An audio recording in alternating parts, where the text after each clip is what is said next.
What's up, crummy people of the world?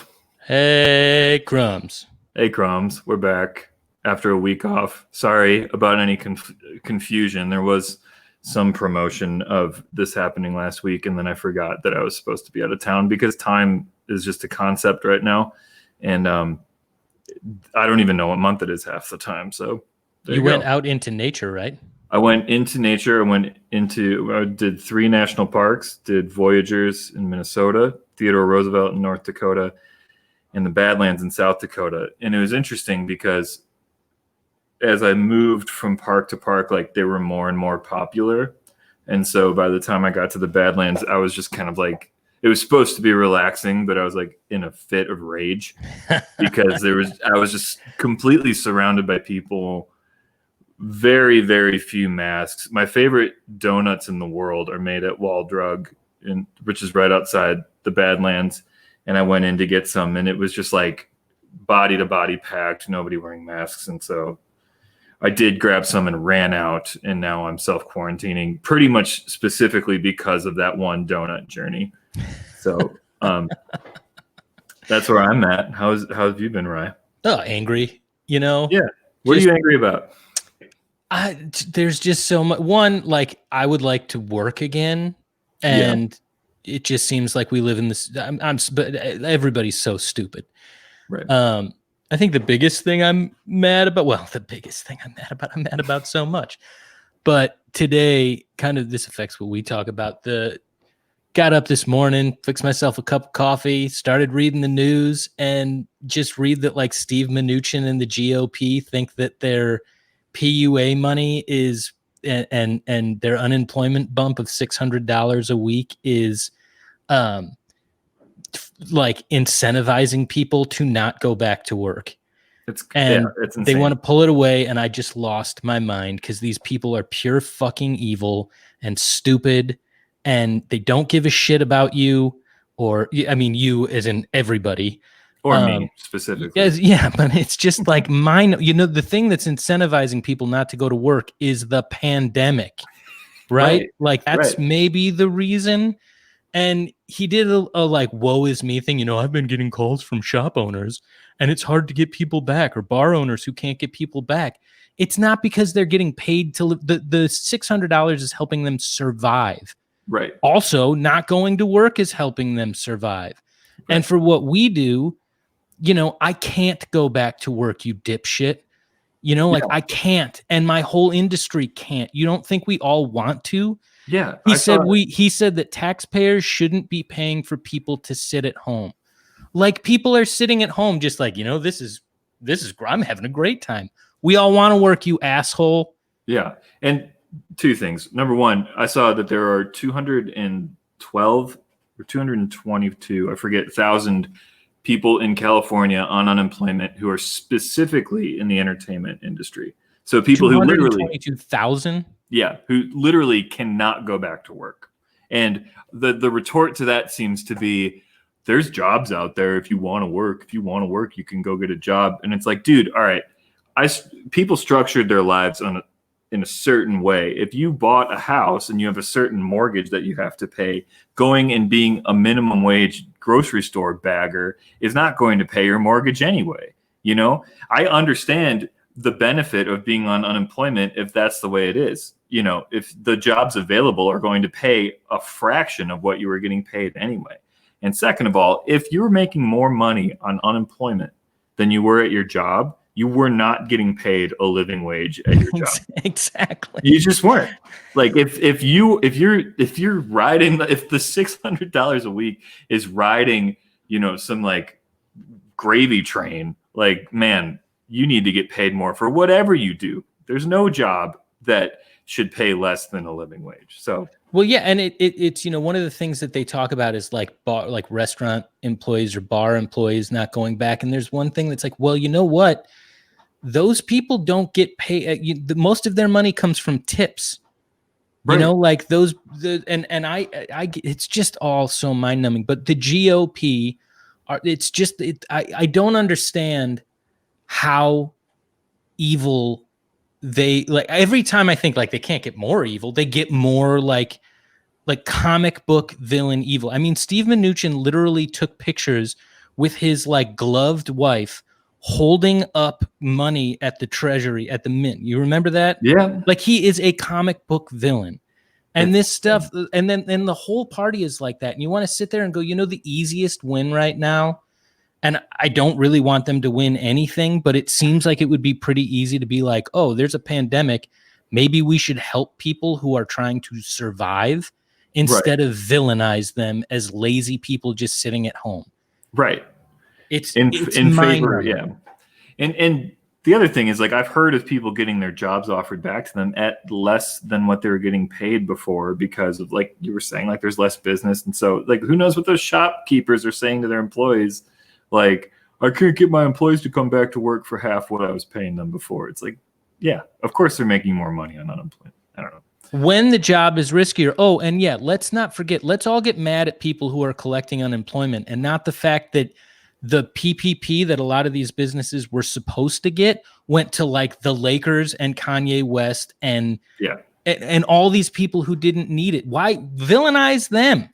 Don't villainize our entire industry is bleeding right now. And it just is so insulting to read the news and hear that, like, oh yeah, I'm just soaking up this money, sitting at home, like just loving it. No, I want to work. I can't. And I can't work because the job I do would kill people. Right. And yeah. What is the number one place you're supposed to avoid right now is a bar. Yeah. And those are the people who can't go back to work right there. Like us in the entertainment industry and all the people who work there. Anyway, you want to talk about something positive people could do about that, or something positive that's happening in the Save Our Stages act that's going on right now? I mean, that was a pro transition. There you go. Let's get some positivity. Let's light it up, baby. Let's go. Go for it. Yeah, no, you go ahead and describe it. Well, I mean, Save Our Stages went from a hashtag to there is actual legislation now. Mm-hmm. And it is bipartisan. I think it's Amy Klobuchar and John Cornyn, right? Yeah, Cornyn, of all people. Of all people. I mean, you would think that he's in an election year where he might actually lose. Well, doesn't he represent Texas? There are a lot of musicians down there, man. He needs to get them off their couches. Yeah, man. Sucking off the government teat. Yeah, get them back to work. It's interesting. What they're doing is trying to get some SBA grants. And it looks like those grants would be for venues and for talent agencies. I think it's pretty widespread. It's not perfect. I definitely have some questions. I think I saw stuff that it's like, the grant could provide up to 45% of what venues were making. I think one of the real issues that we're dealing with in everything is, what does that cover? The expenses are so high. So are you just giving people money to pay rent? Right. Or does it even cover it? So I have questions, but that said, this is definitely a huge step. There's some information on it. I think Brian just posted it. So yeah, definitely hit up your Congress people and tell them to get behind that bill, because any help is help. Help is help, and culture is needed. Do you want another pro transition right now? Yes. They're definitely going to need that help, because as was said in a podcast that came out about a week and a half ago, it was the Bob Lefsetz, is that how you say his name, podcast, and he interviewed Mark Geiger, who is the former head of music for William Morris Agency. Also, I didn't know this about him, but in the podcast, they talk about how he basically invented the music industry online along with some other people, and just a real smart guy who knows what he's talking about. He said his gut feeling is no concerts, no music industry really in the way that we saw it before until 2022. So year and a half. I don't think he would just say that. He didn't seem like it was a scare tactic thing or anything like that. But it was like kind of a wild wake up call, because I think we'd all thought about how bad it could be, and I think most of us were kind of thinking next summer. But when you just slap another 6 months on that, it really just kind of like, whoa, what are we going to do for a year and a half? So that was like the negative part of what he talked about. But he also talked about who's going to survive and how they're going to survive. And it's the kind of answers that I think nobody really wants to hear, but I think are probably right. The people who have access to capital, people who have access to getting loans and staying afloat. So big corporations who are good for it. Basically, when this kicks back up, they're going to make a lot more money again, like Live Nation, AEG, William Morris being one of them. And that the small independents are going to be the first ones to go. And we're seeing that already. Yep. And it's hard to imagine another year and a half of closures and who's going to even survive. And he made the good point that the places that do survive are probably going to have different ownership, which is people with money laying around who know they're going to make money at the other end of this and are just going to buy up these places. So it was a fascinating and terrifying podcast. Do you have any thoughts on that, Ryan? Yeah, I mean, when this happened at Big Fish at the boutique booking agency I work for, there's 3 of us there, and pretty quickly when it happened, we were like, I think what we do isn't. We didn't think it was going to happen this year, and we've been kind of on board with. I think we were thinking the same thing, that the kind of the stuff that needs people. I think I'm babbling. People are looking around right now and seeing that concerts are happening, right? That is a very different thing than what we're talking about. So like a local band playing an outside gig at a local place is not, the touring industry coming back. And I think there are so many things that you just like look at the state of the country right now. How do you route a band? Right. Right now in Illinois, if you come from basically any state that's not Illinois, they're asking you to quarantine for 2 weeks.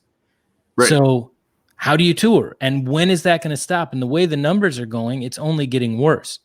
So the mechanics of everything, it just seems like it's going to be a long time until we figure that out. I do think that that's the thing that got the most headline from that interview and it was 2 seconds.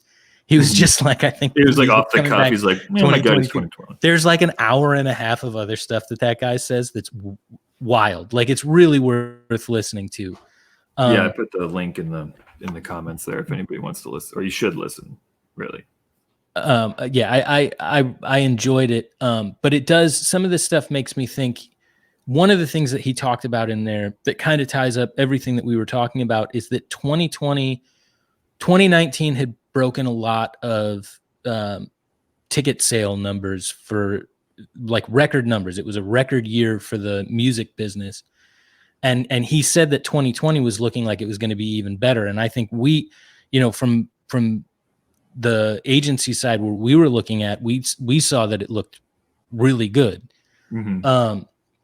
So when you hear like Mnuchin or the GOP talking about like, oh, find something else or do this, well, our industry collapsed at no fault. Like it was going very well, and there are all these people who are professional people who have invested, time, energy, money, their life's work into this, and to just get no support or no recognition that like, whose fault it is that this stuff isn't back? Maybe the government that did nothing. Right. You've done nothing to stop this, and now you want to just push people back to work or take away the safety net, and it's devastating.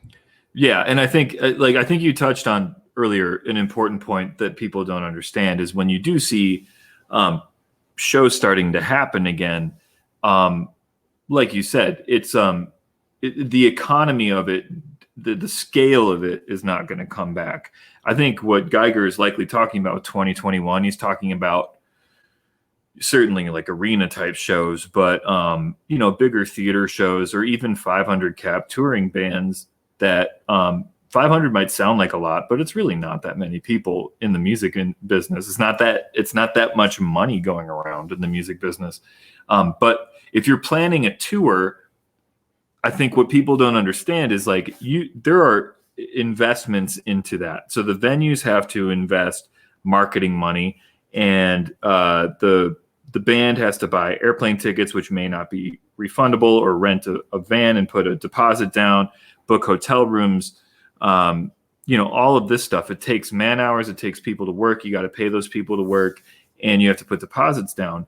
And so when people I think I've heard a lot of people be like, well, why don't they just book it for March? And then if it doesn't happen, just move it again. Well, there's a lot that goes into it. And so in order to reliably be able to put a band or an artist that's either huge, whether it's like the Taylor Swift has a new album out, maybe Taylor Swift's looking at a tour, that's not going to happen until 2021, 2022, 2023. But even like the smaller bands, they can't afford it. You can't afford, when you're not working at all, to be investing in trying to do it in March. And so in order for it to be reliable, you have to wait until there's like a vaccine or a reliable therapy that makes people feel comfortable enough to go out. And one of the things that Geiger touched on was the two different kinds of economies, which I thought was interesting. There's the one that we're in now, and we're maybe not even there yet, is the germophobic economy, where maybe people can go out, but they're not going to go out because they're afraid to go out. Right. And they're afraid they're going to get sick. And then on the heels of that is the claustrophobic economy, which is when people start to feel comfortable going out, it's going to explode, because people are sick of being at home. They feel trapped in their house. And they're just going to need to feel those experiences where they're connecting with other people. So I wonder if what he was saying is that the 2022, if let's say January 2022 is the date, is that when the claustrophobic economy kicks in, or is that when we start phasing through the germophobic economy? I guess that's a good question too. Because if it is the germophobic economy, meaning we can start having shows, but people are still afraid to go to shows, does that mean, are we another 6 months away before the money's actually happening at the level that it should be happening? I don't know. Just things to think about. Well, and I think about, there's like another take in there where, from what I've seen and clearly what people in this country are doing, I think once they can go to shows, people are going to shows. I mean, I think there would be a lot of people who would go now. There are a lot of people going. And some venues, I talked to a friend who works at a really well-known Chicago venue. I'm not going to name them because I don't know if this is public, but they aren't opening anything. They could do a patio thing. They have the ability to. They're doing some online stuff, but they don't want to open. And the reason they don't want to open is they just don't want it on their consciences, their collective conscience, to have an event where somebody gets sick. Right. And so they just said, we're not doing shows for the year. Like, we're just not. We're going to do stuff online. But I know that if they open the patio, their patio would be packed. So there's that. And then, kind of based on something that you were saying, I don't think people realize that, everything that happens in the live music business is waiting to get paid. All the work comes up front. We talked about this with Aaron the other week. All the work comes up front. Investment comes up front. Like, bands have to put money up front to go on the road. And it's kind of a gamble anyways.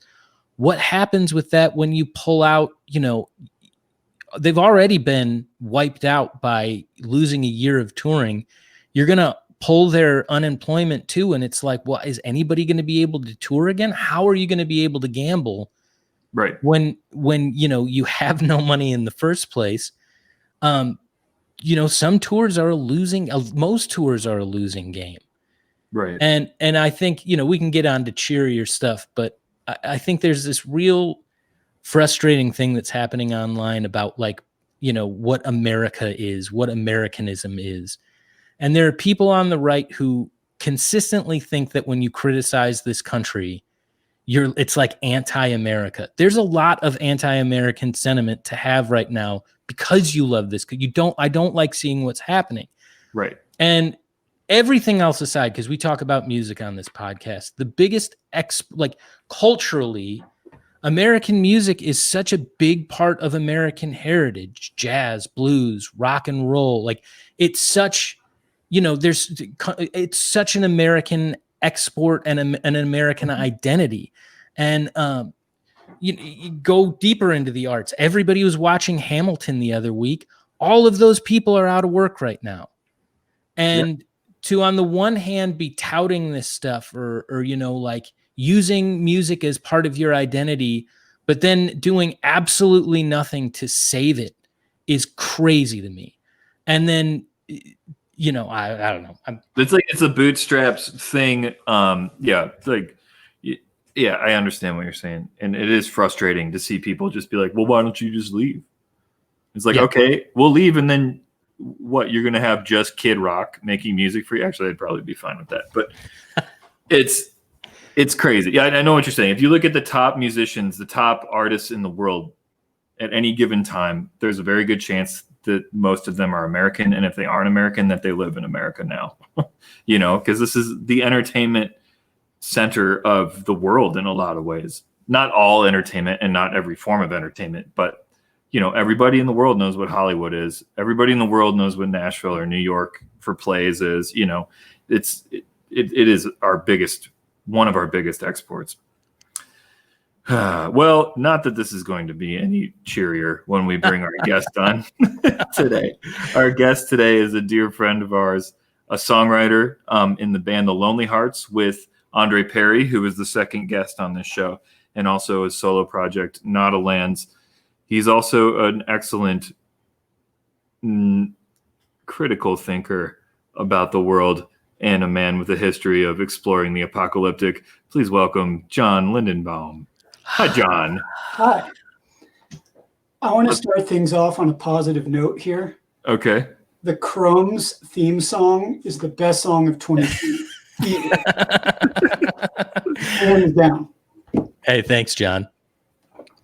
Turns out I had time on my yeah. I sing it to myself when it's not a Sunday, like during the week. After every show, so we end the show with the theme song, and then for 2 days straight, every time I have it stuck in my head. Oh, it's so good. Yeah. So how's things in Fort Collins, Colorado, John? Otherwise, not so good. But I have Crumbs, and that's about it. I have a question for you, John. What is it like actually living inside one of your songs? Because it feels like 2020 is the plot of a Nadalands song. I would have predicted. Like I thought, so for those who are watching who have no idea who I am, congratulations. Also, all my songs are about pandemics or like fascist armed forces being sent to quell leftist protests or people getting hurt in leftist protests, right? So like I've dealt with all of these topics before this year, and I just feel like I have nothing to write about now. It's funny, right when this happened, I had a meeting with Andre because we were trying to figure out what we were going to do with Mission Creek. And he said, I bet John is just thriving right now. And I thought exactly what you just said. No, John is probably pissed because he has nothing to write about anymore. It's all actually just happening. Yeah, it's tough. So you had a guest on this show, Erin Olivia Anderson, not known as Lady A. And she said that for someone to work with her, she wants them to be bringing in about $100,000 a year. Mm-hmm. And I'm about $100,000 shy of that level of success, right? And so for someone at my sort of literal basement right now level, it's like this has not been great for creativity. No. I sort of had hope when this first kicked off in mid-March. Brian and I had a bunch of shows lined up. And I was like, oh, those are going to get pushed back a few weeks. That's going to be unfortunate. But I was still practicing music all the time, getting my set ready. I wrote and recorded 2 songs, had people record vocals in their houses and send them in, released those songs. The most recent one was listened to a total of 17 times, including the people who sang on the song. So like 13 times by people who were not in the band. And it's tough to look off and be like, oh, maybe I can play a patio show in 2021, or maybe it's going to be in 2022. And it's difficult to, I don't know, write songs and record songs when there's no audience for years, potentially.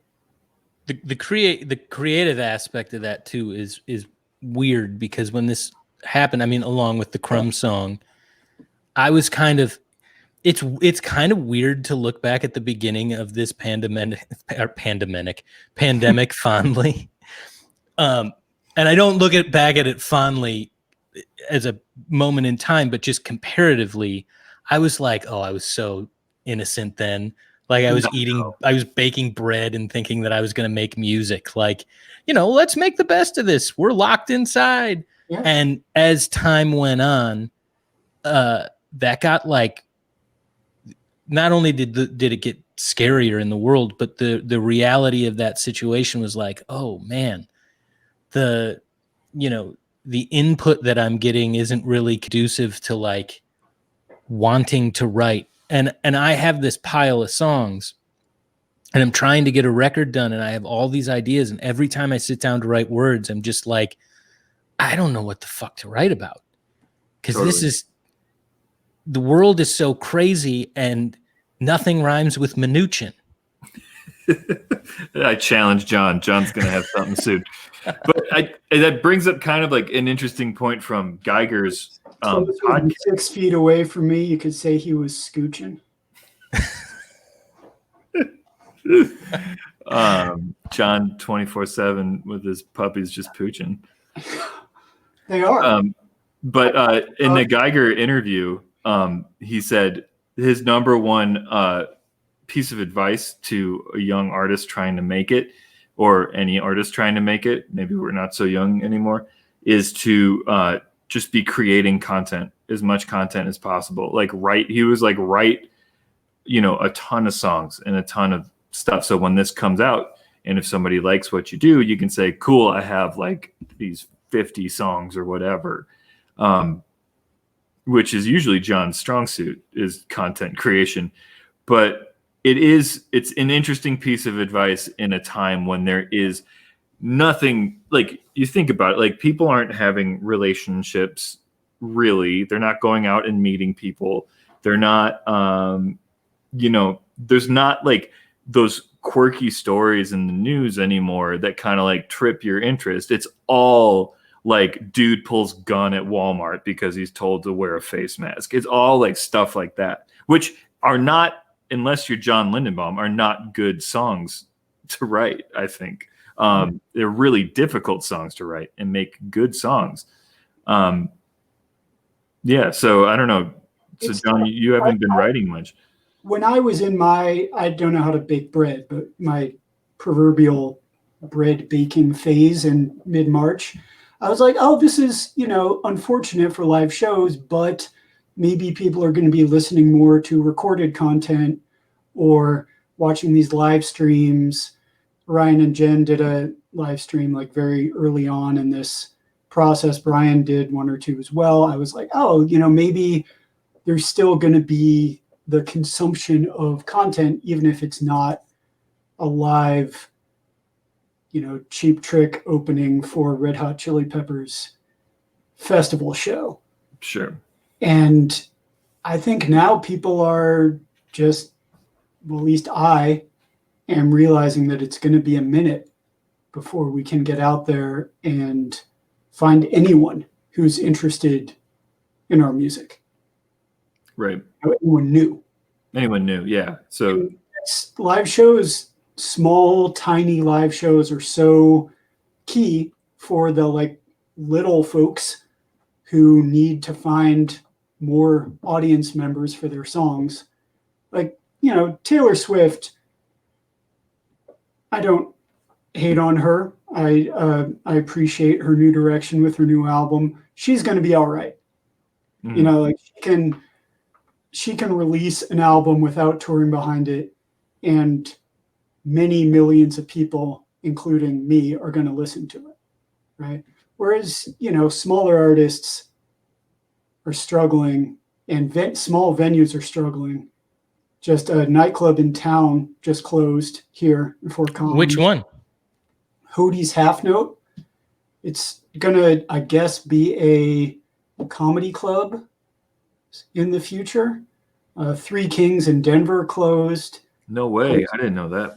The Mill in Iowa City, which I've played more times than any other venue on earth, is closing. Hopefully not forever. Please, Iowa City, do something with the Mill. There are many people working on it. Okay, good. Actually, there's so many people working on it, it might be a hindrance to it actually being If the government doesn't kill you, please do something with the Mill. Yeah, that's absolutely right. And on the flip side of that, in Iowa City, we just had a new venue open this past weekend, which has been interesting. They brought up, I mean, they signed the lease back in early March, which was a problem, obviously. So they took their time with the remodel to where the Blue Moose Tap House used to be. It's called El Rey's Live and Dive, and they put new stages in, and it's kind of got a Nashville honky tonk feel. And they brought up artists to play. The first artist plays from 6 to 10, and then the second artist plays from 10 to 2 in the morning. So it's full on honky tonk style, free, you know, playing the hits. Mm-hmm. And they had bands this weekend, and I don't know. I didn't go. Obviously, I was out of town, and I'm not going into a venue anyway for any reason for a while. But in the like Instagram stories they posted, you know, there's maybe like 15 people there, which is more than I expected, to be honest. I have a tough time wrapping my mind around shows right now. Mm-hmm. You know, you see people's pictures or video when they played a patio show, and no one's wearing masks, and people are definitely not social distancing.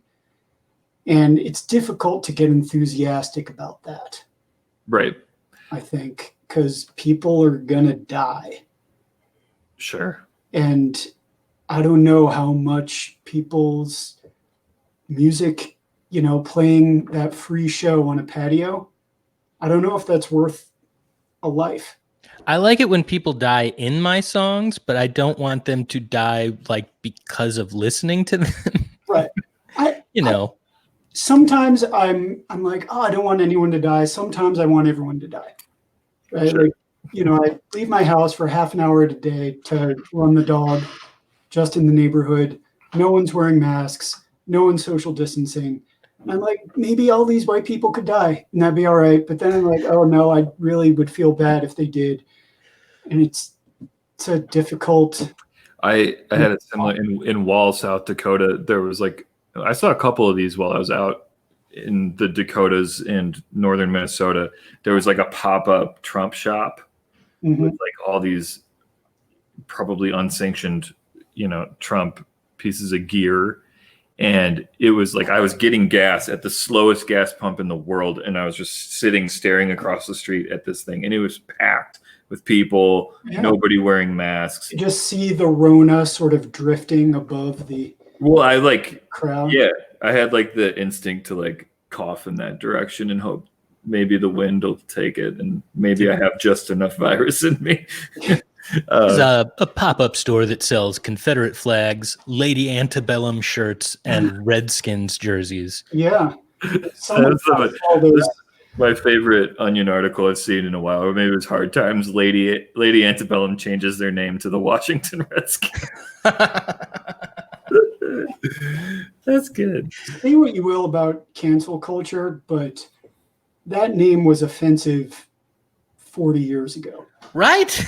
Right. This isn't like a new people like, hey, I don't know about genociding all these indigenous people, right? Like this is a known problem. Right. even before That was like, an aforementioned one living in my house, right? Like, it's not a, I don't know, just change that name.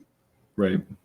I saw that, like is Disney, I think Disney is still open. Like it's currently open. Just opened, and that's also where they're doing the MLS and the NBA, I think. Right. At Disney, The bubble. the bubble is at Disney? Or like Disney property. Well, Yeah. I saw the thing there that they were like changing that ride, like Splash Mountain, which is Song of the South, to like, I don't know what they're changing it to, but it was like, wait, it's 2020. You can't put out that movie. Like that movie is locked away in some vault somewhere. And just now you're like, maybe we shouldn't have a ride for the movie that we buried in a bunker underground. Like, Yeah. I remember being on that ride as a kid even and being like, I feel like I'd be in trouble if I said some of this stuff. But yeah. Disney's open. The bubble is there. Should we start how good of an idea is this?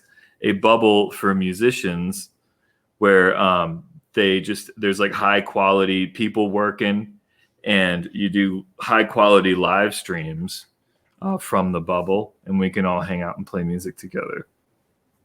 That makes sense, right? But then that one NBA player snuck out to go to a strip club. Yes. Apparently. Wait. Strip clubs in Florida are open? The Magic City Strip Club is where this NBA player went. Was it Lou Williams? I don't want to malign a NBA player. No, I don't think it was. I'll look it up. Okay. But yes, strip clubs are open, Ryan.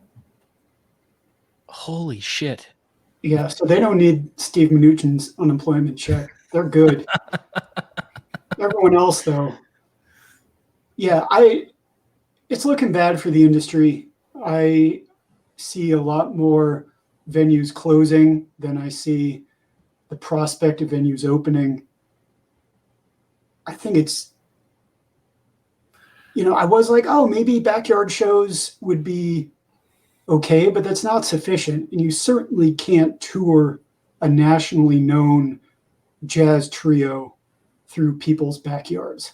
Right. But here's the thing, that just because some positivity, because we're going down a dark road here.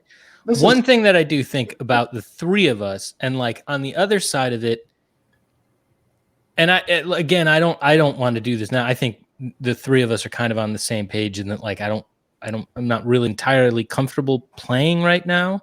Mm-hmm. But I do hope that this brings some kind of recognition and value back to local musicians. Yeah. Because I do think when things can happen again, I mean, that's the only thing that's happening now.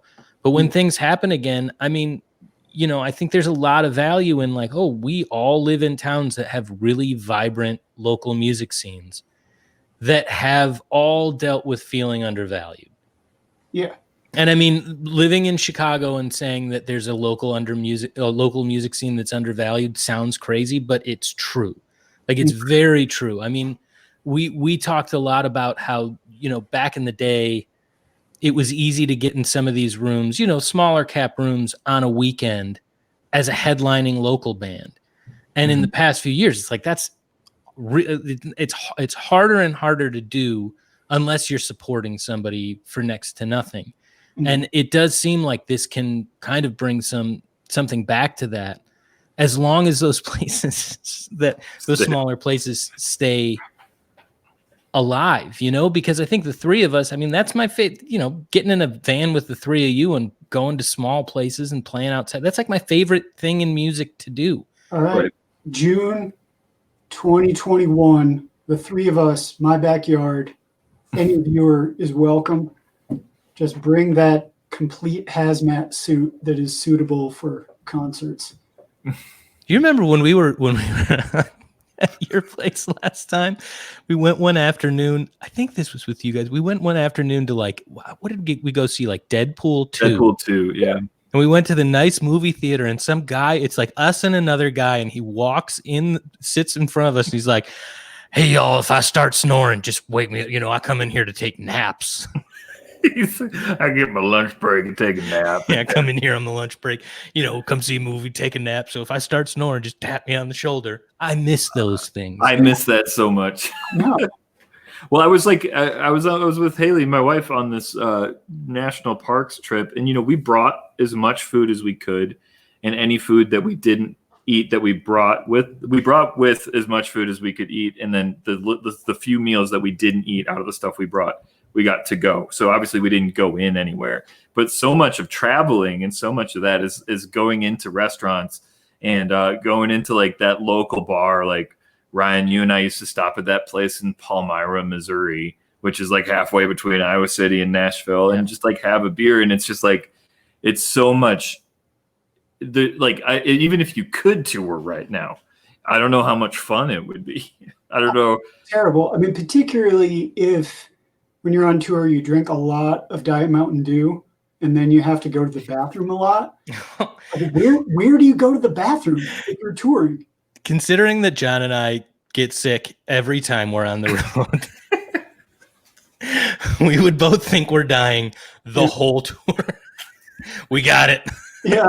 I just popped up my Diet Mountain Dew. It's time to put my affairs in order. Oh my God.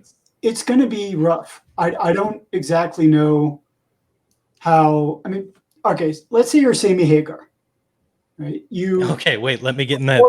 Wait, I'm just trying to get into character. Right. I don't know how many people died in the world today, and I feel bad about it. Okay, go. Okay. Who knows that information? I don't. So let's say you're Sammy Hagar. You employ 200 people on your tour, he claims, right? I don't know what those people are doing for work. Oh, they're not doing anything. Yeah. Right. So Hagar can live stream from the Cabo Wabo refinery or distillery or whatever it is. Probably a combination of the two. But yeah, touring is going to be a while. And you need to listen to recorded music. As weak sauce as recorded music is.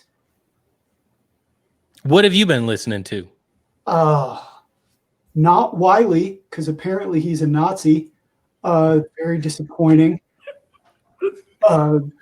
Doesn't like Jews, that Wiley. He's I saw that. Yeah, doesn't like him.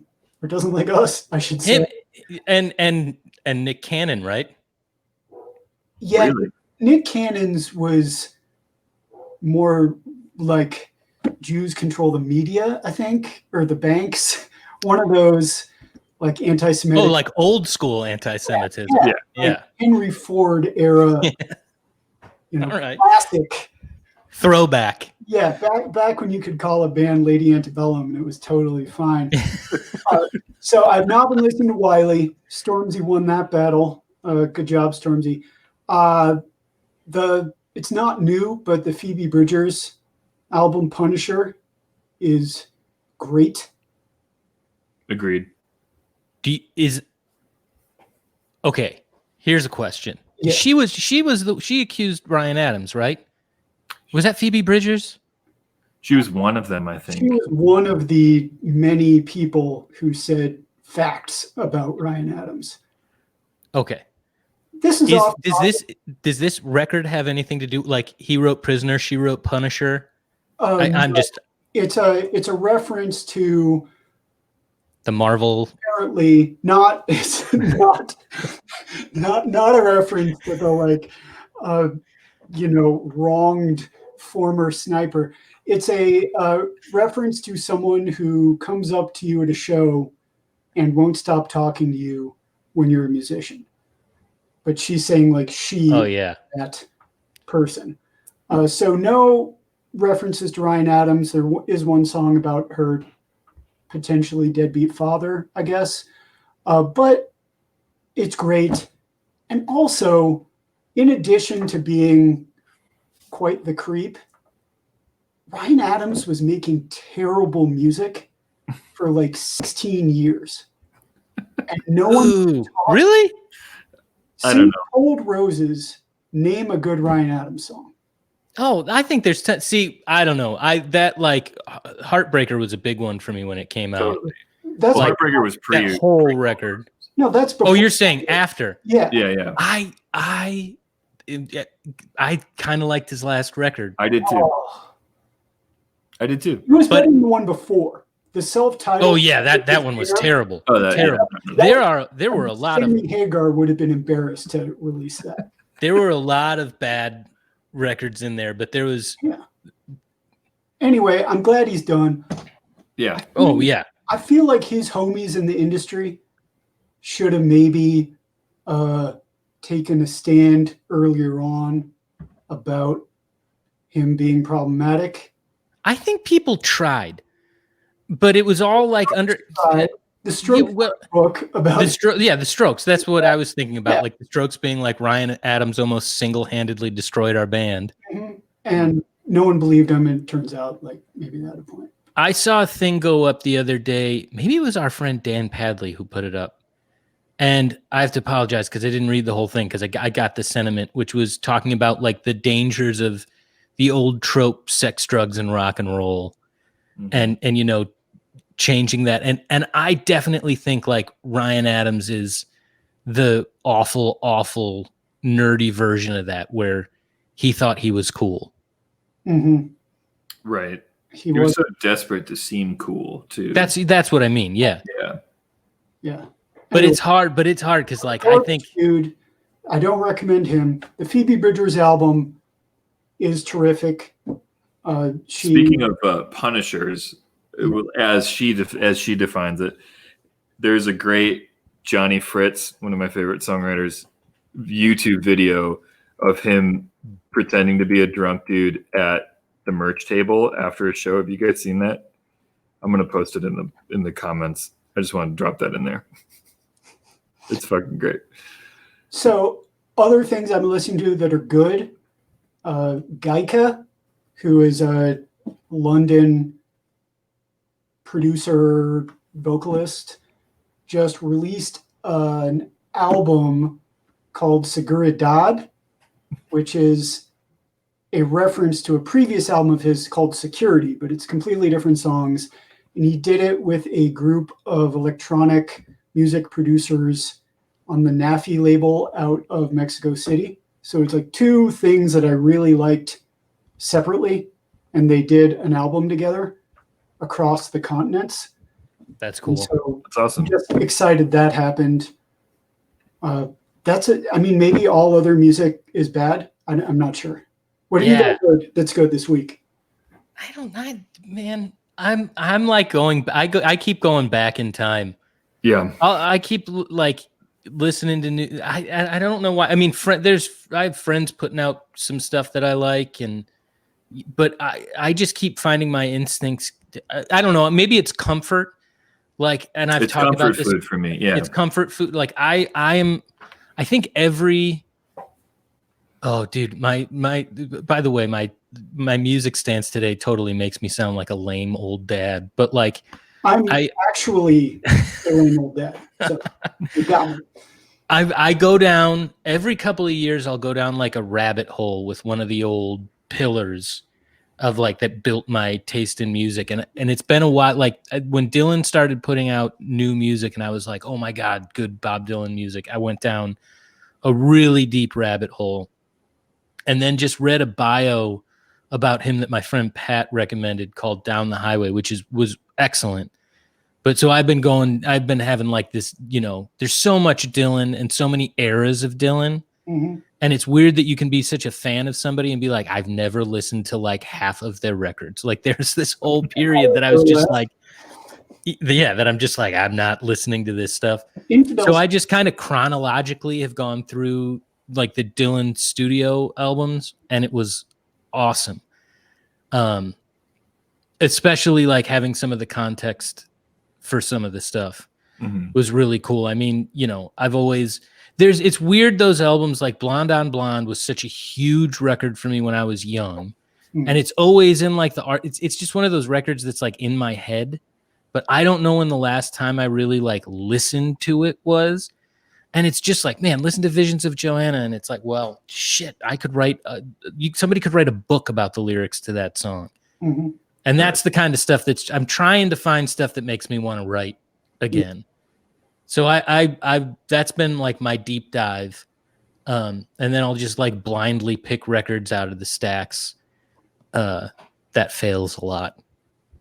I listened to Dead Reckoning for the first time in 20-something years. Oh, yeah. The other day. Yeah. It's pretty good. I pretty much driving across the country.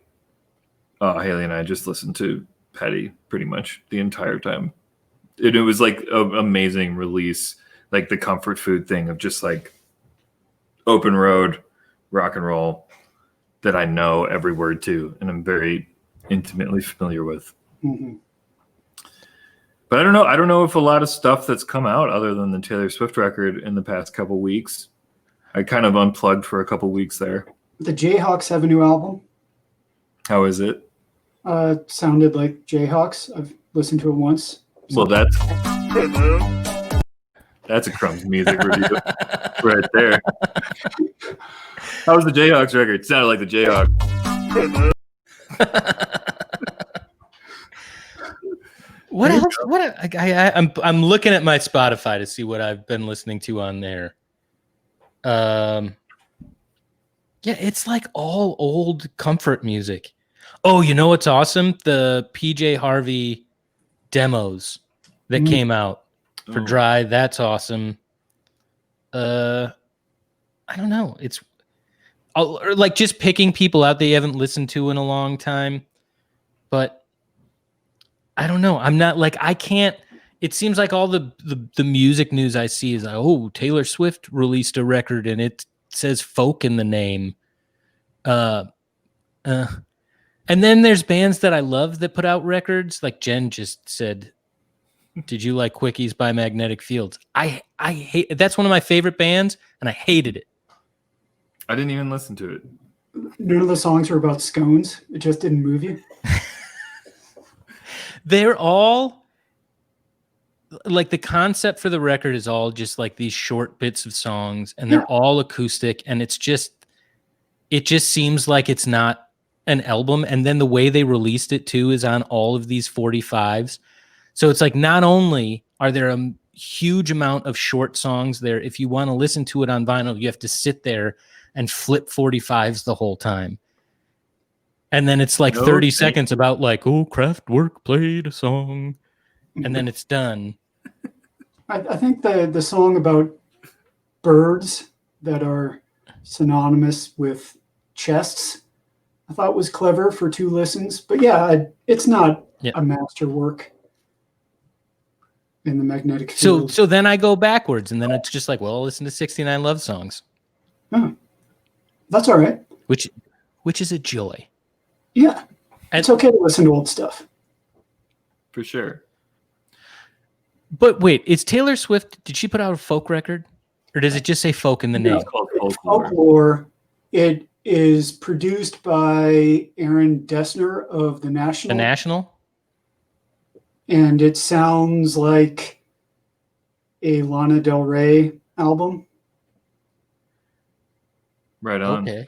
So this had to have been recorded, obviously, before all of this. No, apparently they were sending files back and forth. Really? Yeah. Fascinating. Mm-hmm. The postal service of the pandemic. Yeah. Right. I think that fits.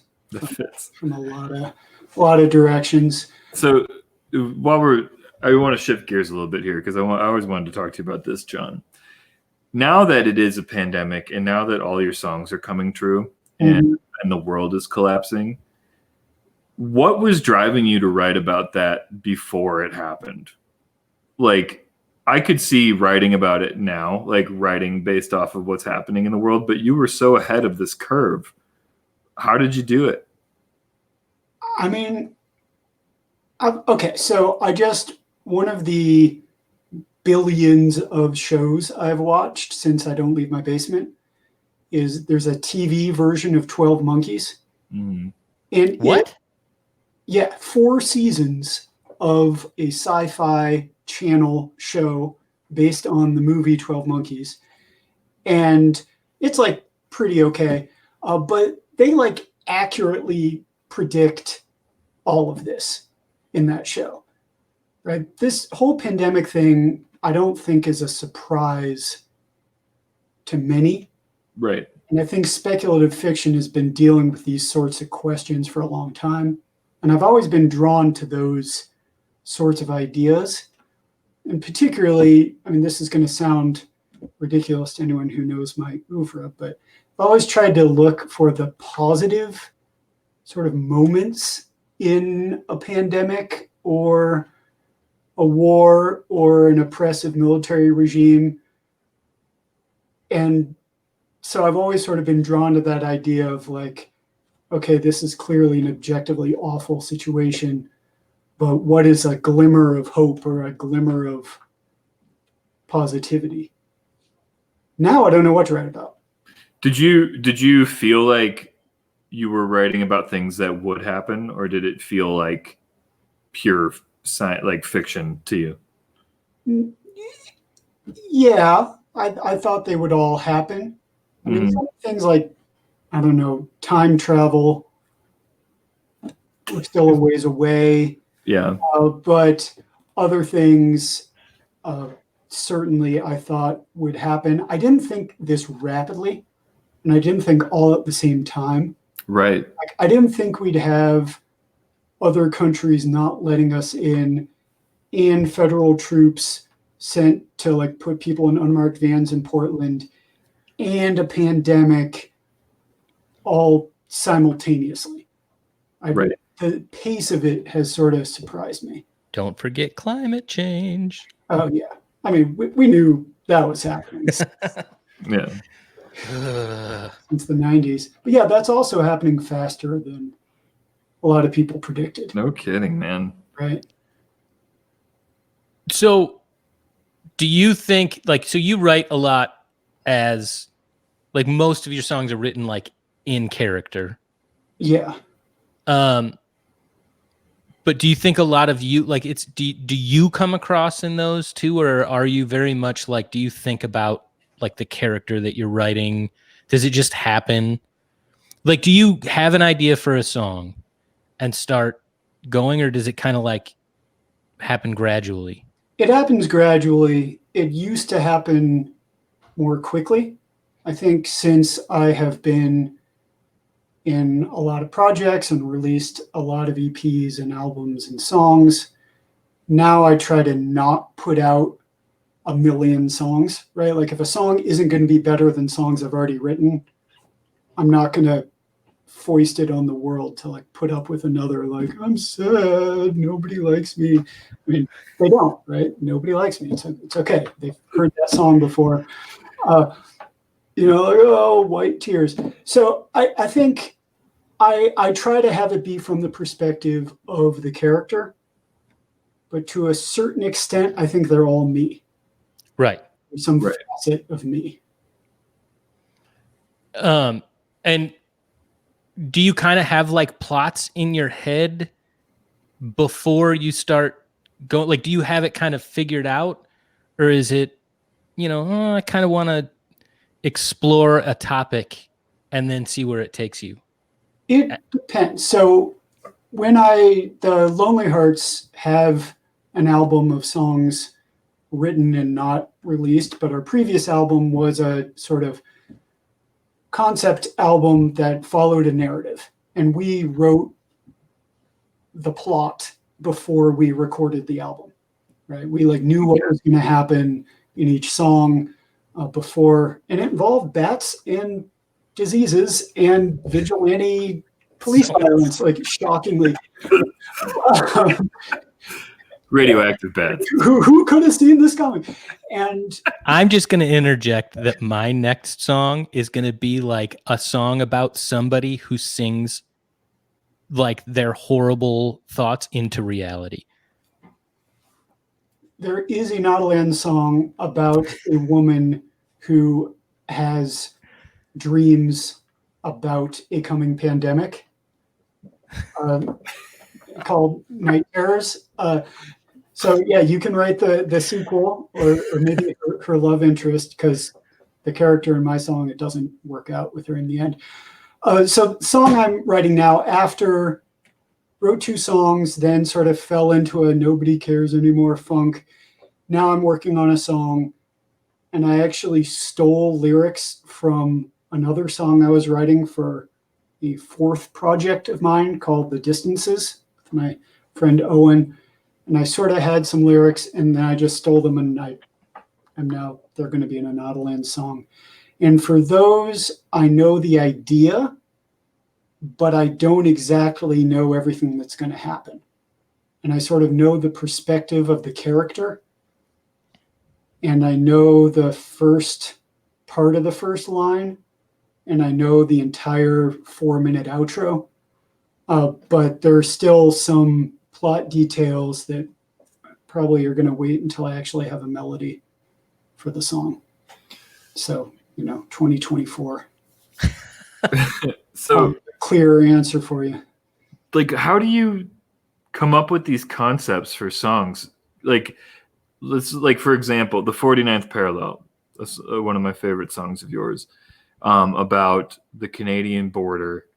And it's a love story, but it's like a dystopian future where people are getting, like, Muslims are getting shot and hunted down, and people are sneaking across the border into Canada because it's safer. Am I right on all of that?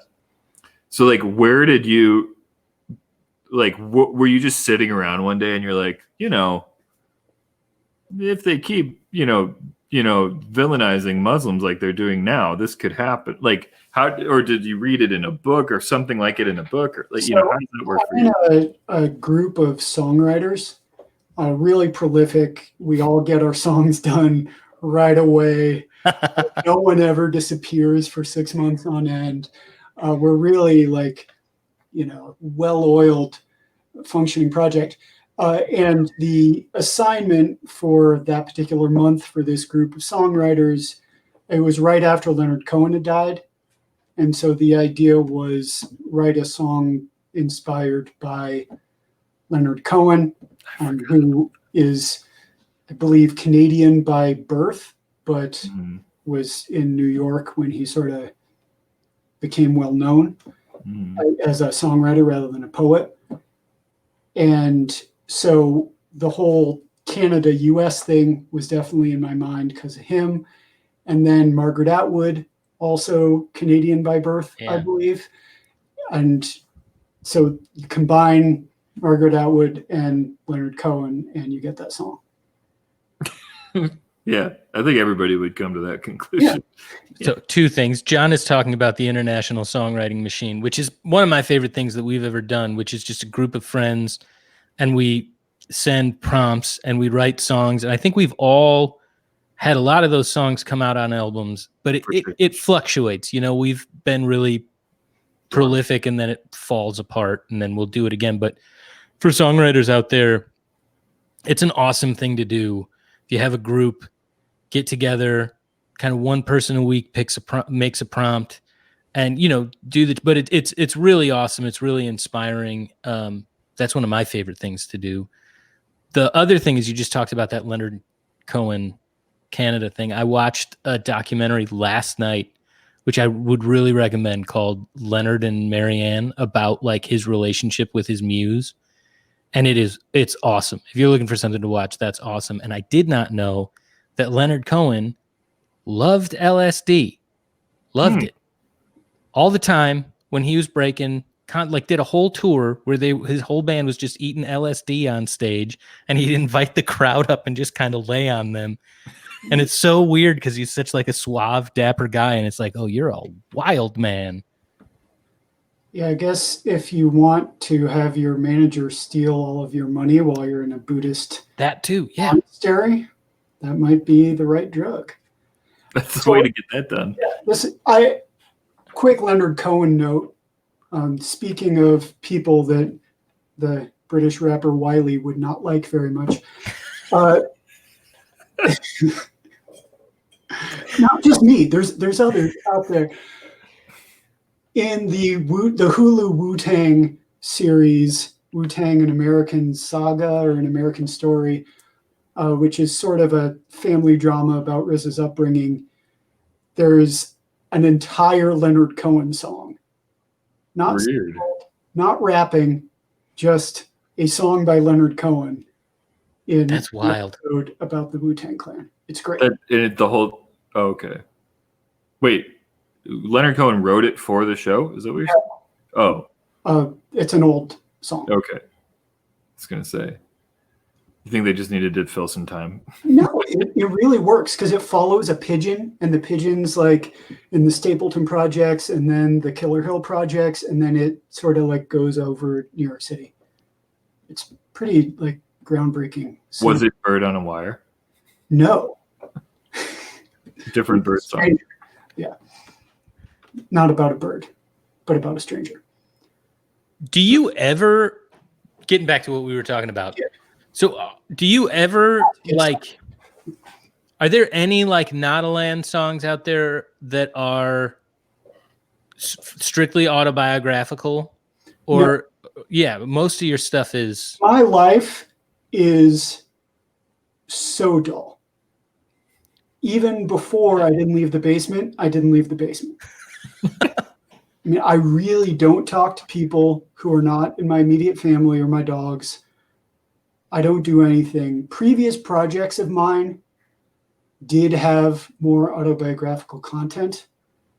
Nowadays, it's almost entirely fiction, usually inspired by an experience I've had or a perspective I've had, but none of the plot points are factual. See, mine's similar. We write totally different.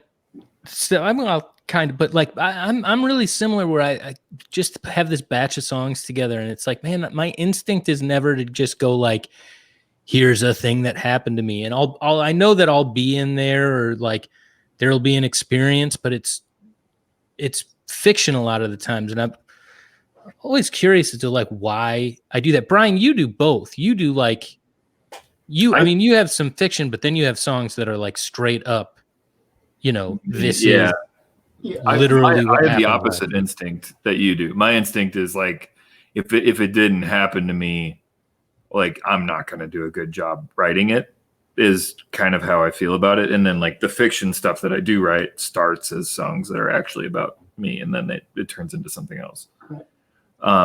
And I just like, I don't know, I guess I feel like I've written songs that I make up out of thin air, and some of them are okay, but for the most part, like I just struggle coming up with the details that really make a song real if I didn't live it. Like those details come from life to me.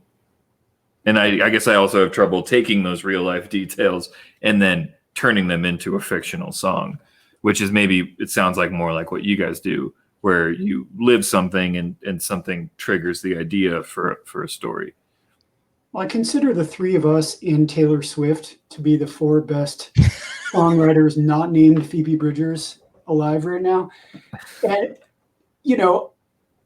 she makes hits, but it's unclear how much I care about her most recent breakup.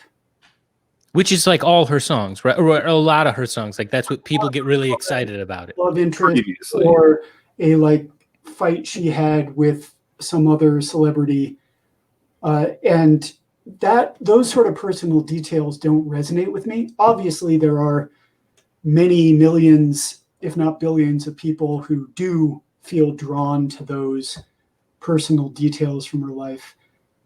But I think there's a danger to fall into here's a song about being on the road and being hungover and missing my woman at home because chauvinism, those sorts of ideas can get tired. I think Brian does a really good job of avoiding that trap. That if the song is about some detail from your life, it's about something important rather than something that, that John Mayer wronged you and you'll never kiss another man again. Like you keep John Mayer. There's an old trope. There's like an old songwriting trope that's funny because it's true for so many people that a band would put or a songwriter would put out a record, and their first record is all these songs that they spent forever writing, and it's like perfect, and it's well thought out, and it's good. And then the second record is like essentially about how hard being on the road is, and it always says like something about the white line or something. Album, right? Yeah. Yeah, and you understand why this happens, particularly with bands who are signed, right? They tour behind their first album, say you're Interpol or The Strokes or whoever, and then, or Arcade Fire, and you're blowing up, and then you need to get back in the studio and make a second album, and you haven't had that long to make 12 more really good songs. So you've just been playing shows. But see, I'm gonna push back on you there. Yeah. Because one of the things that weirds me, and like one of the things that I find really frustrating about now is that there are these great periods in music where, you know, bands were forced to, because of their record contracts, to have to put records out really fast. Mm-hmm. And because of that, they changed, you know, like between, you know, reading the Dylan book or not these old references, because it happened in the 90s too. When you look at bands from, you know, their first record to their fourth or fifth, they changed, they grew, they developed. I feel like now people have a lot of time to put out their follow-up records. And so many bands, I'm like disappointed as they go along, where I look at these other careers and I'm like, wow, these bands, you know, a label or whoever it was stuck with a band or stuck with an artist, and they progressively got better. Yeah. And now I feel like bands progressively get worse. And it might just be me getting older. No, they do. We do. You know, we're bands too. I think they're all getting worse. And I think they get pigeonholed. It's tough, right? Like the whole fucking world's getting worse. Yeah, it is. Although I'm ready for Ryan's 3 EPs recorded in different styles, all released at the same time. Yeah, that plan's changing. Okay. Now it's just beatboxing at home. Yeah. It's just the Crumbs theme song on repeat. Okay, so for instance, Phoebe Bridgers maybe didn't change so much stylistically, but her second full-length album comes after she did an album with Conor Oberst and did an album with Boy Genius, and it is, I think, better than her first named album, right? So some artists are improving and others are getting just more and more busted. But that kind of goes to what Ryan was saying with like the amount of music that people are putting out. Like Phoebe Bridgers, yeah, it's just her second solo album, but she's put out 3 records in 3 years, something like that. Like 1 a year is pretty good. That's a pretty good clip to be putting out albums. And even in the Mark Geiger interview we were talking about, he talks about how in the 70s and stuff, people were putting out 3 albums a year, and they were just kind of forced to create, and they were forced to be, like Ryan was saying, to evolve, to do different things, because you can't put out the same album 3 times in a year. But if you wait 3 years to put out an album, people are kind of expecting it to be like the last one. I think that's true. And I think when you do release an album a year, or like the Beatles, 2 to 3 albums a year, the really good artists rise to the top. And then the ones who can't make new directions, who can't write better songs, they disappear. Do you think that has changed a bit because of touring culture and how the industry's set up? Whereas back then you could make money on getting an advance on a record and a record deal and record sales, and you maybe didn't have to tour as much. And now, since people do have to tour so much, they stretch out an album cycle. I don't know, Ryan, do you run into that at all with your artists? Well, in the jazz world, it's totally different. Sure. Like it is very, very different in that even I think in what an album means. And I think album cycles are stretched out. But because in the jazz world, or the world that we work in, you know, a band will put out a record, and then it might take a year for that band to be able to tour on it because they're all in 40 other bands. Sure. And some of those records are set up for a slow burn. Whereas like, I think in the other side of things, it's really short. Like, where the attention that you can get off a record is really short. So then people want to go tour on it. But I'm just curious, but like, aside from just the in and outs of like the business, there seems to be a creative thing where like, I can take John, because John, your songs are so like imaginative. I'm always pumped for new Nadalands music because there's going to be something there, something new, something fresh. And even if it's in a dystopian world, like there's going to be something I haven't heard before and a new take on it. And I think you poke at yourself, or you've made a joke before where it's like, well, I'm just doing the same chords again, but it never feels that way. It always feels fresh. And like, I'm excited to hear your voice. And I do think that like, there's always a different element in what you're doing. And then there's these people that I'm like, man, I don't mean to just shit on this guy on every episode because I think he's a good songwriter, but like, I saw that after we talked about the Jason Isbell record, everybody's like, this is great. And I'm like, no, it's not. It's not. It's the same thing. He just keeps doing the same record. Isbell, his music, the few times I've like spoken to him in passing, he seemed like a great person.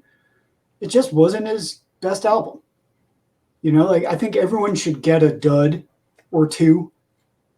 You know, he's been pretty duddy. Yeah, right. But he also has some really good songs and some really good albums.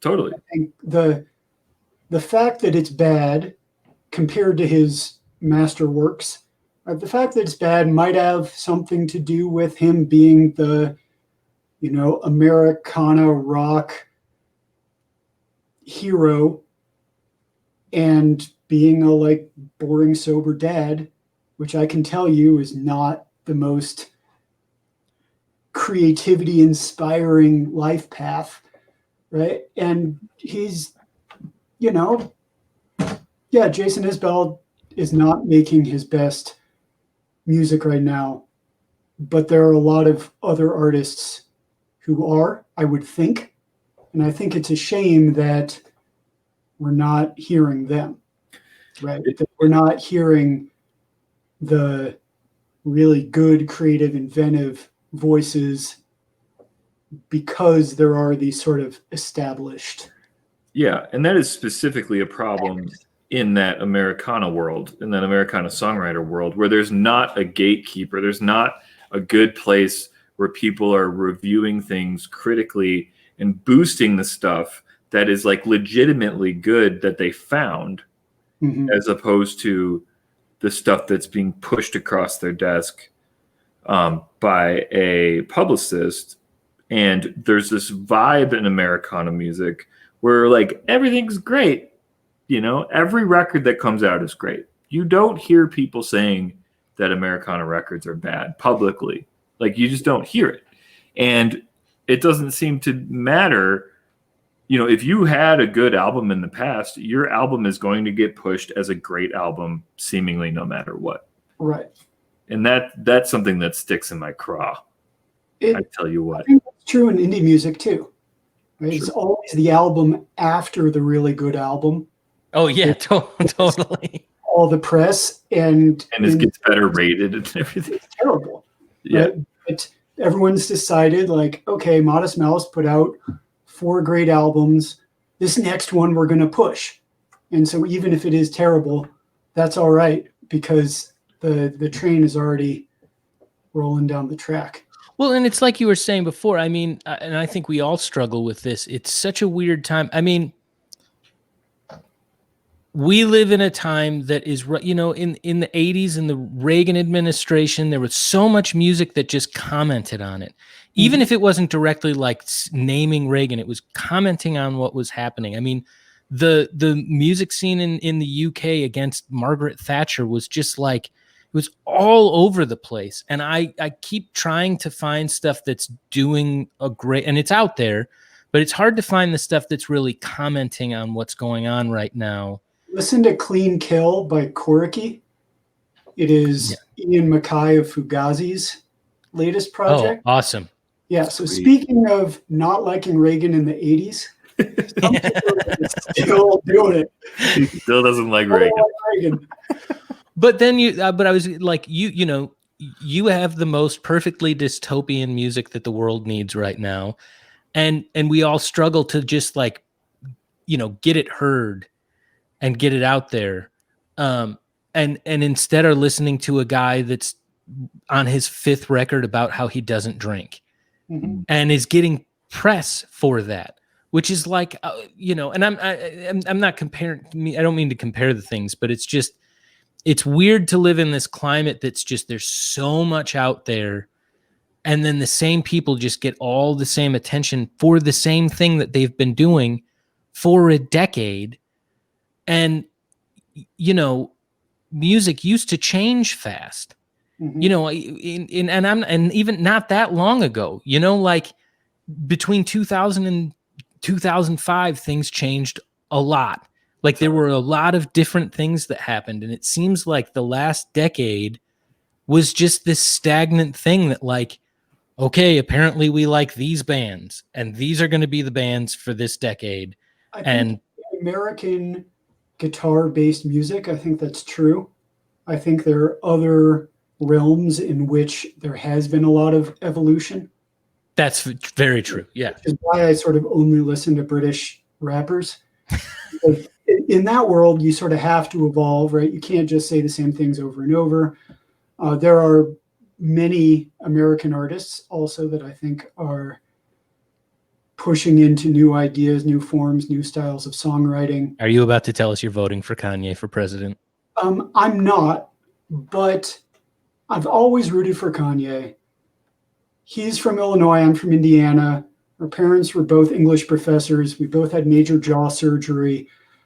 I think he is saying a lot of horrific misogynistic things and also clearly is struggling and is deserving of a fair amount of sympathy or understanding in that regard. Not that it's okay to say misogynistic stuff, because it's definitely not acceptable. He also doesn't have my vote.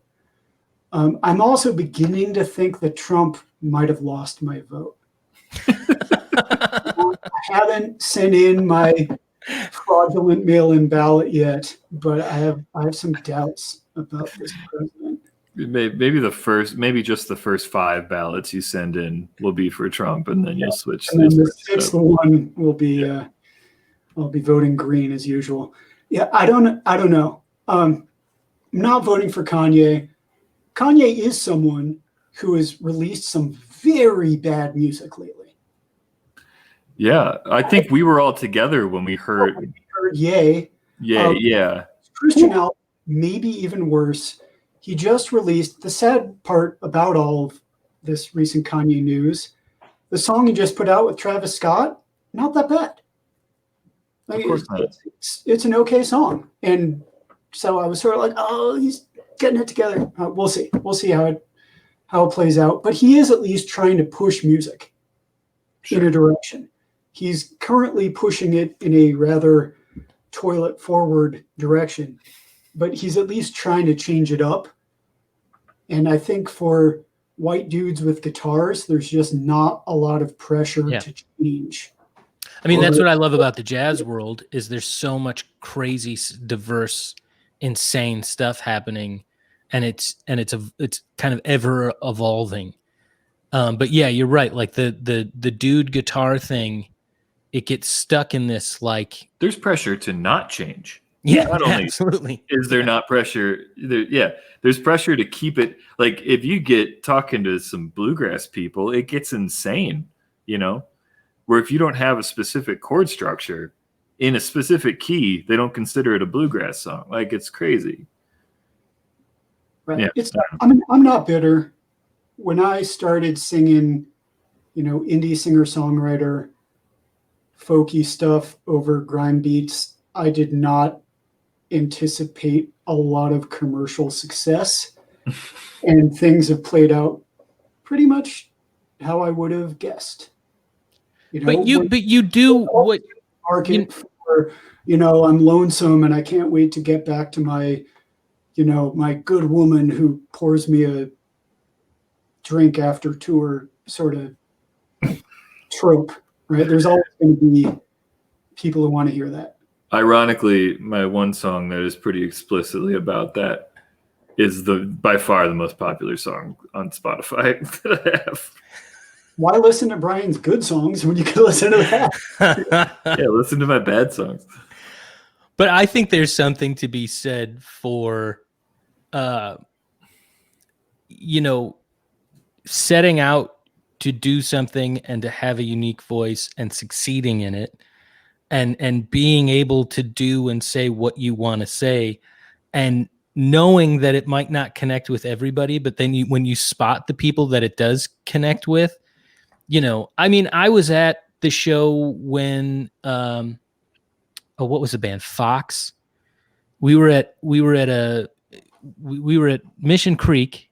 I think I was with you, John, and we went to see, what's her name from that band? The singer. Oh my God. I know. Oh, it's going to drive me nuts. Yeah, I'm going to look it up. But we went to go see her speak because they were doing a panel. Yes. And in the middle of the panel, she just started talking about how she had this Lonelyhearts record because she used to work in the record store and it was her favorite record. And she burned it out. And I thought John was going to cry. But it's like, see, when you connect, you don't know who you connect with. But when you do, it's big time and it's real. And I would take that, over being able to fill a honky tonk with people who don't really care if I'm playing or not. Sure. Yeah. Monica Martin is her Monica name. Martin. That was a personal high point in my brief existence on this planet. It's, I think it's all right. Some people want to hear Kid Rock in a honky tonk, and some people want to hear a song about labor conditions in a copper mine. And some people want to hear a song about a bag of severed hands, right? And I think it's okay, right? As long as there's an audience, right? As long as there's some people hearing it, there's always going to be different levels of audience size, right? And what I worry about this sort of disintegration of the music industry is, what if there's just no audience at all for the pandemic anthems of the world? I mean, I think it's really problematic when you start calling music content. Mm-hmm. Totally. I think it is really, really problematic because that's not what music is. Content is just, exactly that. And music is something that you have to, especially when you're writing the kind of songs that you were just talking about, like, people have to sit with them. You're not going to catch everything in a Nadalands song the first time through. It takes multiple listens, and the more you listen, the more it pays off. That's not the same as The Floor is Lava on Netflix. Right. It's not the same thing. And I really think that one of the damaging things, and I think to your point about the audience, is when we start talking about music and writing music and putting out music as creating content, it's shooting yourself in the foot. Yeah. But that's the industry term, right? Like, oh, you don't have any new songs, but you can make a new video for an old song, or here's a live stream that you recorded, and here's a t-shirt, and here's a hat. And, that's the way that the industry sees it as functioning. Right. But the problem is that it equates all of those things. Yeah, it does. Right? Like, so it's saying that... And a concert ticket. Yeah. And a genius song written by Phoebe Bridgers are equivalent. Like, right. It's all the same. It's all commercials to sell t-shirts and concert tickets. Yeah. Or like a new Verizon plan or whatever it is. If you're lucky. If you're lucky. And I think that something that's in danger, when we lose this stuff, it's not just seeing music, it's experiencing music. It's experiencing that thing together. And that's not content.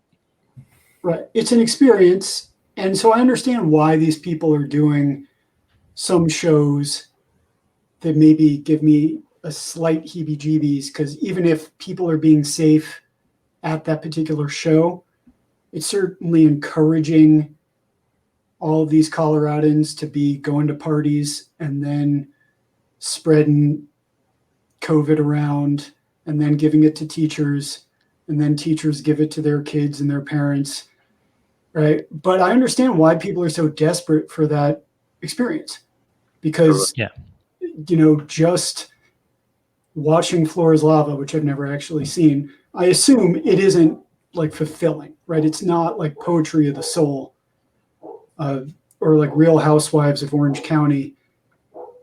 Well, careful. Doesn't no, I mean, my wife is watching it upstairs right now, but it isn't like, it doesn't teach you how to survive in this world. Right. You're not going to see anything in the Real Housewives of Orange County that's going to make you want to stay alive until tomorrow. Whereas I might hear a song on an album by Brian Johannesson that does make me want to stay alive until tomorrow. Probably not. Well, I heard the albums. I have one question to ask of you, John, which is, considering that you're kind of some sort of bizarre song singing oracle soothsayer person, can you please write a song about, like, ushering us into a new era? Like, can you just sing about some good policies and maybe, like, Trump getting arrested, or, let's just figure out some things to squeeze into your song, since you are clearly manifesting the world we exist in. I had an idea that someone should write a song called Everything Ice-T Forgot to Tell Me About Killing Cops. But there's no actual song behind that. It's just a concept. The song I'm writing right now, like all my songs, is hopeful, about, seeing dead people again. But yeah, as far as good policies, man, move to Uruguay. Their kids are back in schools. Uruguay's like back in action. They like totally handled it. Sure. My coronavirus song involves the protagonist moving to Taiwan because they handled it too. So yeah, right. I've already written that song, Ryan. Awesome. As with everything, he's already written it. I told the government that what she needs to do. That gives me hope. Yeah. Well, your next song will have to include Mnuchin, Smoochin' something. Mm-hmm. Smoochin'? Yeah. That's a good one. I was doing all right till I saw Mnuchin, Smoochin'. No. Yeah.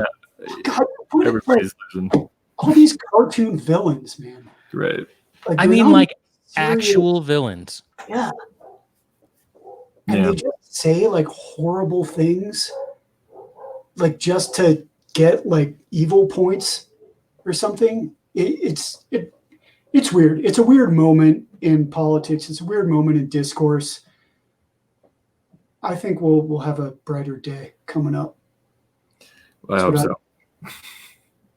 Well, with that, it sounds like Rufus and Abby are missing you quite a bit. So I think we'll wrap it up. Thanks for talking with us, John. Thanks for having me. Yeah. Can you hear that Crumbs theme song one more time? Oh, yeah. I'll play it for you. We'll see you guys next week. See you next week. Thank you, John. Thank you, Crumbs. Bye, thanks, Will. Okay, bye.